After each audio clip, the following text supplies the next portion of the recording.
Kanakapura ರಸ್ತೆಯಲ್ಲಿರುವಂತಹ art of living ವಿರುದ್ಧ ಅಕ್ರಮ ಜಮೀನು ಒತ್ತುವರಿಯಾಗಿದೆ ಎಂದ ಒಂದು ಗಂಭೀರವಾದಂತಹ ಆರೋಪಗಳು ಕೇಳಿಬರ್ತಾ ಇದೆ.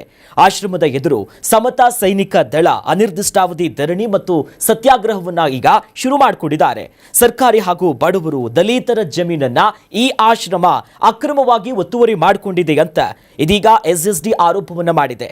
ಅಷ್ಟೇ ಅಲ್ಲ, ಅಕ್ರಮ ವಶದಲ್ಲಿರುವಂತಹ ಸರ್ಕಾರಿ ಜಮೀನನ್ನ ನೀವು ಸರ್ಕಾರಕ್ಕೆ ವಾಪಸ್ ತಗೋಬೇಕು, ಸರ್ಕಾರ ವಶಕ್ಕೆ ಪಡ್ಕೊಳ್ಳೇಬೇಕು ಅಂತ ಪ್ರತಿಭಟನಾಕಾರರು ಆಗ್ರಹಿಸುತ್ತಿದ್ದಾರೆ. ಇದಕ್ಕೆ ಸಂಬಂಧಪಟ್ಟಂತೆ ಸಮತಾ ಸೈನಿಕ ದಳದ ಪ್ರತಿಭಟನಾಕಾರರು ಮಾತನಾಡಿದ್ದಾರೆ. ನೋಡ್ಬರೋಣ. ಕಾರಣಕ್ಕೂ ಈ ಗುರೂಜಿಗೆ ಕೊಡಬಾರ್ದು, ಲೀಸಿಗೆ ಕೊಡಬಾರ್ದು, ಭೂಮಿ ಕೊಡಬಾರ್ದು. ಇಲ್ಲಿ ದಲಿತರು ಹಾಕೊಂಡಿದ್ದಾರೆ, ಬಡವರು ಹಾಕೊಂಡಿದ್ದಾರೆ ಜಮೀನನ್ನ, ಎಲ್ಲ ನೂರಾರು ಎಕರೆಯನ್ನ ಗುಳುಂ ಮಾಡಿದ್ದಾರೆ. ಇವ್ರು ಕೊಡಬಾರ್ದು ಅಂತ ಹೇಳ್ಬಿಟ್ಟು ಸರ್ಕಾರ ಹೈಕೋರ್ಟ್ ಅಲ್ಲಿ ಪಿಟಿಷನ್ ಇನ್ನೂ ಪೆಂಡಿಂಗ್ ಇದೆ, ನ್ಯಾಯಾಲಯದಲ್ಲಿ ಪೆಂಡಿಂಗ್ ಇದೆ. ಆದರೆ ಕಾನೂನು ಭಯನೂ ಇವ್ರಿಗಿಲ್ಲ, ಸರ್ಕಾರದ ಭಯ ಇಲ್ಲ, ಜನರ ಭಯ ಇಲ್ಲ, ಸಾರ್ವಜನಿಕರ ಭಯ ಇಲ್ಲ. ಹಾಗಾಗಿ ನಾವು ಈ ದಿನ ಇವತ್ತಿಂದ ಅನಿರ್ದಿಷ್ಟ ಕಾಲ ಧರಣಿ ಮಾಡ್ತಾ ಇದ್ದೇವೆ. ಮಾನ್ಯ ಕಂದಾಯ ಸಚಿವರ ಗಮನಕ್ಕೆ ನಾನು ತಂದಿದ್ದೇನೆ, ಸರ್ಕಾರದ ಗಮನಕ್ಕೆ ತಂದಿದ್ದೇವೆ, DC ಅವರ ಗಮನಕ್ಕೆ, ಕಾಂತರಾಜು ಅವರ ಗಮನಕ್ಕೆ ತಂದಿದ್ದೇವೆ, ಕಮಿಷನರ್ ಅವ್ರ ಗಮನಕ್ಕೆ ತಂದಿದ್ದೇವೆ.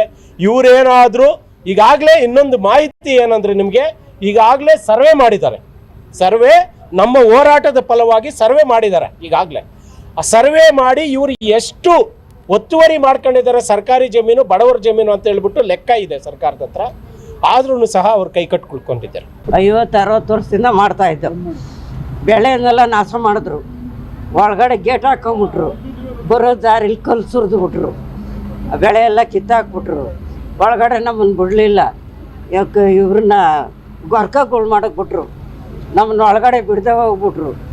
ಆದ್ರೂ ನಾವು ಲೇಯರ್ ಮಾಡಿ ಹೋರಾಟ ಮಾಡ್ದು, ಇದುವರೆಗೂ ಮಾಡ್ದು, ನಮಗೆಲ್ಲೂ ನ್ಯಾಯ ಸಿಕ್ಕಲಿಲ್ಲ.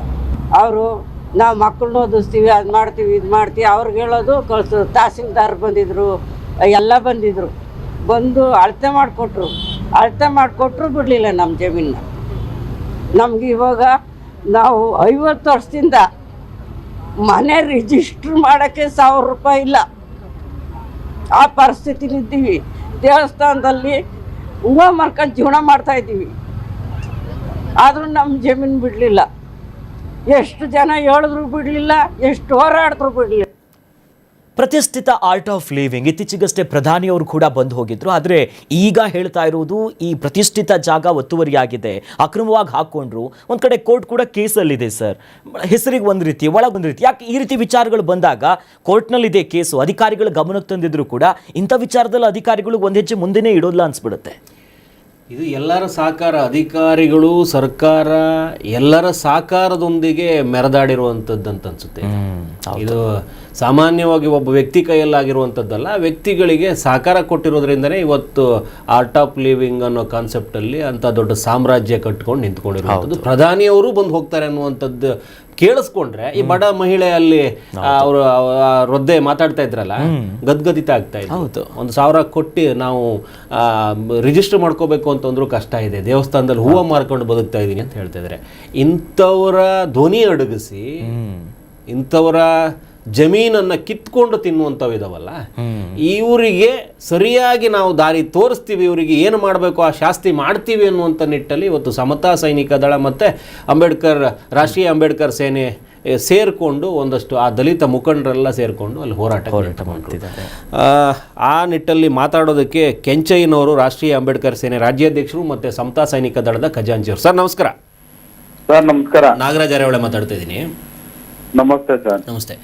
ಇದು ಈ ಹಿಂದೆ ಕೂಡ ತಾವು ಹೋರಾಟ ಮಾಡಿದ್ರಿ ಅಲ್ವಾ ಅಲ್ಲಿ? ಹೌದು ಸರ್, ಮಾಡಿದ್ದು. ಯಾವಾಗೆಲ್ಲ ಹೋರಾಟ ಮಾಡಿದ್ರಿ? ಏನ್ ಸರ್ಕಾರಿ ಜಾಗನ ಭೂ ಒತ್ತುವರಿ ಮಾಡ್ಕೊಂಡು ಆಶ್ರಮದ ಹೆಸರಲ್ಲಿ ನಡೆಸ್ತಾ ಇದ್ದಾರೆ, ಇದರ ವಿರುದ್ಧ ಹೋರಾಟಗಳು ಮಾಡಿದ್ದು ಸರ್. ಆ ಟೈಮಲ್ಲಿ ನಾವು ಹೋರಾಟ ಮಾಡಿದ್ದ ಫಲವಾಗಿ DC ಅವರು ಒಂದು ಆದೇಶ ಮಾಡಿದ್ರು ಸರ್. DDLRಗೆ ಏನ್ ಒತ್ತುವರಿ ಆಗಿದೆ, ಆಶ್ರಮಕ್ಕೆ ಎಷ್ಟು ಮಂಜೂರಾಗಿದೆ, ಬಡವರದು ದಲಿತರದು ಸರ್ಕಾರಿ ಜಾಗ ಎಷ್ಟು ಮಂಜೂರಿ ಆಗಿದೆ, ಅದನ್ನ ಸರ್ವೆ ಮಾಡಿ ವರದಿ ಕೊಡಿ ಅಂತ ಹೇಳಿ ನಾವ್ ಹಿಂದೆ ಹೋರಾಟ ಮಾಡಿದ್ರ ಫಲವಾಗಿ ಸರ್ವೆ ಮಾಡಿದಾರೆ ಸರ್. ಆದ್ರೆ ಸರ್ಕಾರದ ವಶಕ್ಕೆ ತಗೊಂಡಿಲ್ಲ ಸರ್. ಹಾಗಾಗಿ ಇವತ್ತಿಂದ ಅನಿರ್ದಿಷ್ಟಾವಧಿ ಧರಣಿ ಸತ್ಯಾಗ್ರಹ ಮಾಡ್ತಾ ಇದೀವಿ ಸರ್. ಏನ್ ಒತ್ತುವರಿ ಮಾಡಿದ್ದಾರೆ ಅವರೇ DDLR ಹೇಳೋ ಪ್ರಕಾರನೇ 290 ಎಕರೆ ಸರ್ಕಾರಿ ಜಾಗನ ಒತ್ತುವರಿ ಮಾಡಿದಾರೆ ಸರ್. ದಲಿತರು ಹಿಂದುಳಿದವರು ಜಾಗಗಳನ್ನ ಬಿಟ್ಟು ಹ್ಮ್ ಇದನ್ನ ಸರ್ಕಾರದ ವಶಕ್ಕೆ ಎಷ್ಟು ತಗೊಳ್ಬೇಕು ಎಕರೆ ಅಂತ ಹೇಳಿ ಜಾಗ ಧರಣಿ ಅದು? ಸತ್ಯ. ಎಷ್ಟು ಎಕರೆ ಜಾಗ? ಟೋಟ್ಲ್ ಅವ್ರು ಹೇಳೋ ಪ್ರಕಾರ 298 ಎಕರೆ ಸರ್. ಆದ್ರೆ ಇವರು 60 ಸಾವಿರ ಚಿಲ್ಡ್ರಲ್ಲಿ ಪೊಸಿಷನ್ ಅಲ್ಲಿ ಇದ್ದಾರೆ. ಹ್ಮ್ ಹ್ಮ್ ಇದು ಸರ್ಕಾರ ಗಮನಕ್ಕೆ ಬಂದಿಲ್ಲ ಅಂತ ಹೇಳ್ತಾ ಇರೋದ? ಕೋರ್ಟಲ್ಲಿ ಈಗ ಯಾರು ಅಪೀಲ್ ಹೂಡಿರೋದು? ಯಾರು? ನಮ್ಮ ಕಾರ್ಯಕರ್ತನೇ ಸರ್. ಕಾರ್ಯಕರ್ತರೇ ಆ ಅಪೀಲ್ ಏನಕ್ಕೆ ಮಾಡಿದ್ದಾರೆ ಅಂದ್ರೆ 40 ವರ್ಷದ ಹಿಂದೆ 60 ಎಕರೆ ಸರ್ಕಾರದಿಂದ ಗುತ್ತಿಗೆಗೆ ತಗೊಳ್ತಾರೆ ಸರ್. ಗುತ್ತಿಗೆ ಅವಧಿ ಮುಗಿದಾದ್ಮೇಲೆ ಇವರು ನಂಬರ್ 46 ಅಂತಿದೆಯಲ್ಲ ಅದು? Survey number 46 sir. ಓಕೆ. ಗುತ್ತಿಗೆ ಮುಗಿದಾದ್ಮೇಲೆ ಇವರು ಮರು ಗುತ್ತಿಗೆಗೆ ಅರ್ಜಿ ಹಾಕ್ತಾರೆ. 33 ಎಕರೆಗೆ ಹಾಕ್ತಾರೆ ಸರ್. ಇನ್ನ 27 ಎಕರೆ ಸ್ವತ್ತೇ ಇಲ್ಲ, ಜಾಗನೇ ಇಲ್ಲ ಅಲ್ಲಿ. ಇರೋದೇ 33 ಎಕರೆ. ಹಾಗಾಗಿ 33 ಎಕರೆನ ಮರು ಮಂಜೂರು ಮಾಡಿ ಅಂತ ಹೇಳಿ ಅರ್ಜಿ ಹಾಕ್ತಾರೆ. 27 ಎಕರೆ ಎಲ್ಲೋಯ್ತು? ಹಾಗಾಗಿ ಇದ್ರಲ್ಲಿ ಏನೋ ಒಂದು ಅಕ್ರಮ ನಡೀತಾ ಇದೆ, ಭ್ರಷ್ಟಾಚಾರ ಆಗಿದೆ ಅಂತ ಹೇಳಿ ನಮ್ಮ ಕಾರ್ಯಕರ್ತ ರಘು ಅಂತ ಅವರು PIL ಹಾಕಿದಾರೆ ಸರ್ ಹೈಕೋರ್ಟ್ ಅಲ್ಲಿ. ಅದಿನ್ನು ಪೆಂಡಿಂಗ್ ಇದೆ ಸರ್. ಯಾವಾಗ ಹಾಕಿದ್ದು ಏನಾದ್ರು ಮಾಹಿತಿ ಇದೆಯಾ? 1 ವರ್ಷದ ಹಿಂದೆ ಸರ್. 1 ವರ್ಷದ ಹಿಂದೆ. ಈಗ ತಾವು ಕೇಳ್ತಾ ಇರೋದೇನಲ್ಲಿ, ಇವತ್ತಿಂದ ಅನಿರ್ದಿಷ್ಟಾವಧಿ ತಾವು ಕೂತ್ಕೊಳ್ತಾ ಇದ್ರಿ, ಇಡೀ ತಂಡ ಕೂತ್ಕೊಳ್ತಾ ಇದೆ, ಎಲ್ಲಿವರೆಗೂ ಮತ್ತೆ ಯಾಕಾಗಿ ಹೋರಾಟ ಅನ್ನೋ ಕಾನ್ಸೆಪ್ಟ್? ಏನು ಸರ್ಕಾರಿ ಜಾಗ ಭೂ ಒತ್ತುವರಿ ಮಾಡಿದ್ದಾರೆ ಅದನ್ನ ಸರ್ಕಾರದ ವಶಕ್ಕೆ ತಗೊಳ್ಬೇಕು ಅಂತೇಳಿ ನಮ್ಮ ಹೋರಾಟ ಸರ್. ಇಲ್ಲಿಗೆ ಕಗ್ಲಿಪುರದ್ದು ಈಗ ರವಿಶಂಕರ್ ಗುರೂಜಿಯವರ ಗಮನಕ್ಕೆ ಪ್ರಯತ್ನ ಪಟ್ಟಿದ್ದೀರಾ ಹೋಗಿ ಅವ್ರಿಗೆ ತಲುಪಿಸುವಂಥದ್ದು? ನಿಮ್ಮ ಗಮನದಲ್ಲಿ ಇದೆಯಾ ಅಥವಾ ನಿಮ್ಮ ಮಾತುಕತೆಗೆ ಏನಾದ್ರು ಬಂದಿದ್ದಾರಾ? ಅಥವಾ ಈ ಬೆಂಗಳೂರು ಸಂಬಂಧಪಟ್ಟಂಗೆ ಯಾರಾದ್ರೂ ಬಂದು ಮಾತಾಡಿಸುವಂತ ಪ್ರಯತ್ನ ಮಾಡಿದ್ರ ಬೆಳಗ್ಗೆಯಿಂದ ಸಂಜೆವರೆಗೂ? ಇಲ್ಲ ಸರ್, ಯಾರು ಬಂದಿಲ್ಲ. DYSP ಅವರು ಜಿಲ್ಲಾಧಿಕಾರಿಗಳ ಜೊತೆ ಸಂಪರ್ಕ ಮಾಡಿ ಮಾತಾಡ್ತೀನಿ ಅಂತ ಹೇಳಿದ್ರು. ಅದು ತಮಗ್ ಬಿಟ್ಟಿರೋ ವಿಚಾರ ಸರ್. ನಾವ್ ಆಲ್ರೆಡಿ ಹಿಂದೆನೆ ಜಿಲ್ಲಾಧಿಕಾರಿಗಳ ಗಮನಕ್ಕೆ ತಂದಿದೀವಿ, ಇವತ್ತಿಂದ ಅನಿರ್ದಿಷ್ಟಾವಧಿ ಸತ್ಯಾಗ್ರಹ ಕೂತ್ಕೊಳ್ತಾ ಇದೀವಿ ಅಂತ. ಅವ್ರ ಅದ್ರ ಬಗ್ಗೆ ಏನು ಪ್ರತಿಕ್ರಿಯೆ ಮಾಡ್ಲಿಲ್ಲ ಸರ್. ಓಕೆ, DC ಅವ್ರ ಗಮನಕ್ಕೆ ತಂದಿದೀವಿ ಸರ್. ಏನ್ ಹೇಳ್ತಾ ಇದಾರೆ? ಆಯ್ತು ಬ್ರದರ್, SIR ಅಲ್ಲಿ ಇದೀವಿ, ನೋಡ್ತೀನಿ ಅಂತ ಅಂದ್ರು. ತಹಸೀಲ್ದಾರ್ ಅವ್ರ ಗಮನಕ್ಕೂ ಕೂಡ ತಂದಿದೀವಿ ಸರ್. ಈ ಹೋರಾಟದ ವಿಚಾರ ನಾವು ಪ್ರಿನ್ಸಿಪಾಲ್ ಸೆಕ್ರೆಟರಿ ಅವ್ರಿಗೆ, ಚೀಫ್ ಸೆಕ್ರೆಟರಿ ಅವ್ರಿಗೂ ಕೂಡ ಲಿಖಿತವಾಗಿ ಕೊಟ್ಟಿದೀವಿ ಸರ್. ಇವತ್ತಿಂದ ಧರಣಿ ಸತ್ಯಾಗ್ರಹ ಮಾಡ್ತೀವಿ ಅಂತ. ಈ ಹಿಂದೆ ಒಂದಷ್ಟು ಜನ ಮುಖಂಡರುಗಳು ಇದೇ ತರ ಒಂದಷ್ಟು ಹೋರಾಟಗಳನ್ನ ತಂದು, ಈ ವಿಷಯಗಳನ್ನ ತಂದು ಹಿಂದಕ್ಕೆ ಸರಿದಿದೆ. ಒಂದಷ್ಟು ಹೋರಾಟಗಳು ನಡೆದಿದ್ದು ಬೇರೆ ರೂಪದಲ್ಲಿ, ಅದು ಆ ಹೋರಾಟಗಳ ಹಿಂದೆ ಸರಿತು. ಈ ಹೋರಾಟ ಏನಿದೆ, ಆ ಬಡ ಮಹಿಳೆ ಮಾತಾಡ್ತಿರ್ಬೇಕಾದ್ರೆ ಒಂದು ಕರುಳು ಚುರುಕನ್ನುತ್ತೆ.